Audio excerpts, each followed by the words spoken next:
आज के कहानी का शीर्षक है स्वतंत्रता की लौ, लखनऊ 1942।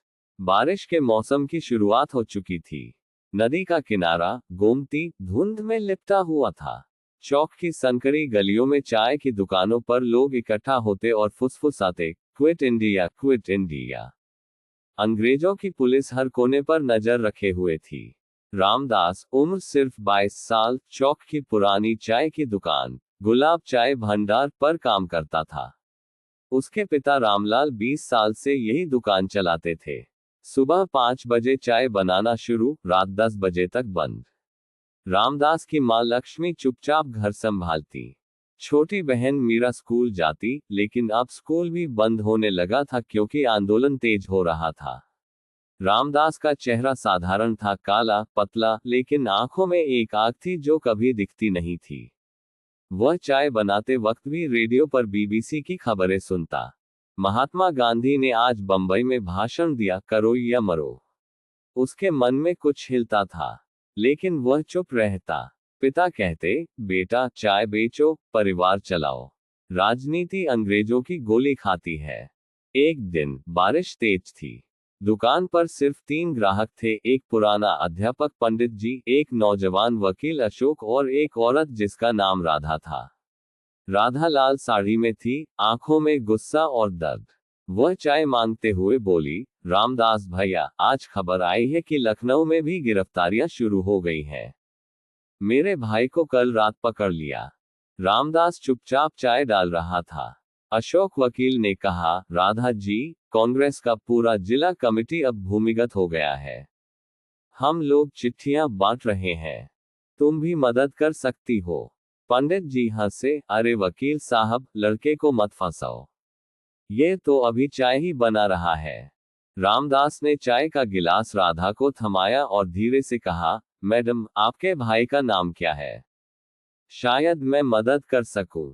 राधा ने चौंक कर देखा। उस रात पहली बार रामदास की आंखों में वह आग दिखी। अगले दिन रामदास ने दुकान बंद करने के बाद अशोक वकील के घर पहुंच गया। वहां कुछ और युवक थे, सुभाष, लल्लू और एक लड़की नाम प्रिया। वे कागज काट रहे थे। करो या मरो के नारे लिखे जा रहे थे। रामदास ने कहा, मैं चिट्ठियां बांट सकता हूं। रात में, जब पुलिस सोती है। उस रात से रामदास की जिंदगी बदल गई।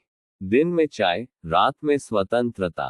वह पुरानी गलियों से होकर चिट्ठियां पहुंचाता, अमीनाबाद, हजरतगंज, रेजिडेंसी के पास। कभी कभी राधा भी उसके साथ होती। राधा एक स्कूल टीचर थी, लेकिन अब आंदोलन में कूद चुकी थी। दोनों की बातें शुरू हुई चिट्ठियों से, फिर गोमती किनारे की रातों से। रामदास ने एक दिन कहा, राधा, तुम्हारे भाई को छुड़ाने का प्लान है। कल रात पुलिस स्टेशन के पीछे से। राधा ने उसका हाथ पकड़ा, खतरा है रामदास। अगर पकड़े गए तो आजादी के लिए जेल भी सही है। उनकी पहली चोरी रात कामयाब रही। राधा के भाई को छुड़ाया गया, लेकिन पुलिस अब चौक की हर दुकान पर नजर रख रही थी। रामलाल ने बेटे को डांटा, तुम्हारी वजह से पूरी दुकान बंद हो जाएगी। मीरा की शादी कैसे होगी? रामदास चुप रहा, लेकिन मन में आग और तेज हो गई। अगले हफ्ते लखनऊ में बड़ा प्रदर्शन हुआ। हजारों लोग इनकलाब जिंदाबाद चिल्लाते हुए रेजिडेंसी की ओर बढ़े। रामदास भी भीड़ में था। अचानक पुलिस की गोली चली। एक गोली सुभाष के सीने में लगी। रामदास ने उसे गोद में उठाया और भागा। खून से उसकी कमीज भीग गई। राधा उस रात उसके घावों पर पट्टी बांधते हुए रोई, तुम मर जाओगे रामदास। रामदास ने मुस्कुराकर कहा, मरने से पहले एक बार तुमसे कहना चाहता था, मैं तुमसे प्यार करता हूं। लेकिन आजादी पहले। राधा ने सिर झुकाया, आंसू गिरे। दिन गुजरते गए। आंदोलन तेज होता गया।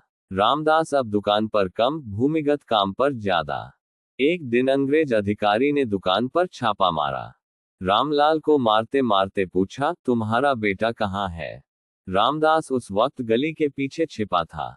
उसने देखा पिता को लाठी मारते हुए। उसका मन टूट गया, लेकिन वह भाग गया। रात को घर लौटा तो लक्ष्मी मां रो रही थी। बेटा, अब मत जाओ। तुम्हारे पिता अस्पताल में हैं। रामदास ने मां के पैर छुए। मां, अगर मैं नहीं गया तो ये देश कभी आजाद नहीं होगा। उसके बाद रामदास पूरी तरह भूमिगत हो गया। वह प्रिया और अशोक के साथ लखनऊ के बाहर एक पुराने मंदिर में छिपता। वहां से चिट्ठियां दिल्ली और इलाहाबाद भेजता। राधा कभी कभी आती। दोनों के बीच प्यार गहरा होता गया, लेकिन शादी की बात कभी नहीं हुई, क्योंकि जेल या मौत दोनों के बीच खड़ी थी। 1943 की सर्दी आई। रामदास को एक बड़ा मिशन मिला, रेलवे स्टेशन पर अंग्रेजों का हथियारों का सामान जला देना। वह और लल्लू रात में स्टेशन पहुंचे। बम बनाया गया था, पुराने तेल के डिब्बे में बारूद। लेकिन पुलिस पहले से वहां थी। लल्लू पकड़ा गया। रामदास भागा, लेकिन एक गोली उसकी टांग में लगी। वह खून बहाता हुआ गोमती किनारे पहुंचा। राधा ने खबर सुनी और दौड़ी आई। उसने रामदास को एक नाव में छिपाया और नदी पार कराई। अब तुम आराम करो, मैं देखती हूँ, रामदास ने कमजोर आवाज में कहा। राधा, अगर मैं मरा तो तुम आजादी देखना। राधा ने उसका सिर अपनी गोद में लिया। हम दोनों देखेंगे। अगले 6 महीने रामदास छिपा रहा। पिता रामलाल ठीक हो गए थे, लेकिन दुकान बंद हो गई थी। मीरा अब घर पर ही रहती। रामदास कभी कभी रात में घर आता, मां को चुपके से पैसा देता। 1944 में आंदोलन कमजोर पड़ गया, लेकिन रामदास नहीं रुका। अब वह किसानों के बीच गया, बाराबंकी के गांवों में।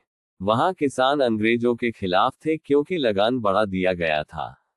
रामदास ने उन्हें संगठित किया। एक दिन गांव में पुलिस आई। रामदास ने किसानों को छिपाया और खुद सामने आया। मैं हूं रामदास, मुझे पकड़ लो। पुलिस उसे लखनऊ जेल ले गई। जेल में अशोक वकील भी था। दोनों मिले। अशोक ने कहा, रामदास, तुमने बहुत कुछ किया, अब आराम करो। रामदास ने हंसकर कहा, आराम? आजादी के बाद जेल में 6 महीने बीते।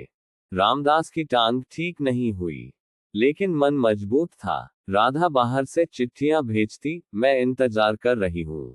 मीरा की पढ़ाई जारी है। पिता चाय की नई दुकान खोल रहे हैं। 1945 में जापान हारा, युद्ध खत्म हुआ। अंग्रेज कमजोर पड़ गए। रामदास को रिहा किया गया। वह घर लौटा। चौक की गली में लोग इकट्ठे थे। रामलाल ने बेटे को गले लगाया, बेटा, तू जीत गया। रामदास ने देखा दुकान पर नया बोर्ड, स्वतंत्रता चाय भंडार। राधा भी वहां थी, सफेद साड़ी में, आंखों में आंसू। रामदास ने उसका हाथ पकड़ा और कहा, अब शादी। लेकिन सच्चाई ये थी कि रामदास की टांग कभी पूरी ठीक नहीं हुई। वह लंगड़ा कर चलता, फिर भी हर सुबह चाय बनाता और लोगों को कहानी सुनाता, आजादी की कहानी। 1947 आया।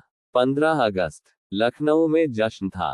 रामदास, राधा, मीरा, रामलाल सब छत पर थे। तिरंगा लहरा रहा था। रामदास ने राधा से कहा, देखा, हमने किया। राधा ने मुस्कुराकर जवाब दिया, तुमने किया, मैं तो बस तुम्हारे साथ थी। रामदास की आंखों में वह पुरानी आग अब शांति में बदल चुकी थी। लेकिन कभी कभी रात में वह गोमती किनारे जाता और फुसफुसाता, हम आजाद हैं, लेकिन अभी भी बहुत कुछ करना बाकी है। कहानी यहीं खत्म नहीं होती। रामदास और राधा की शादी हुई। उन्होंने 3 बच्चे पाले। रामदास ने चाय की दुकान को स्कूल में बदल दिया, स्वतंत्रता विद्यालय। वहां बच्चों को इतिहास पढ़ाता, करो या मरो की कहानी सुनाता। उसके बाद के सालों में लखनऊ बदल गया। नई इमारतें आई, लेकिन चौक की पुरानी गलियां आज भी रामदास की याद रखती हैं। कभी कोई बूढ़ा आदमी चाय पीते हुए कहता, वह लड़का रामदास, उसने हमें आजादी दिलाई। और राधा आज भी हर 15 अगस्त को सफेद साड़ी पहनती है और कहती है, स्वतंत्रता की लौ कभी नहीं बुझती।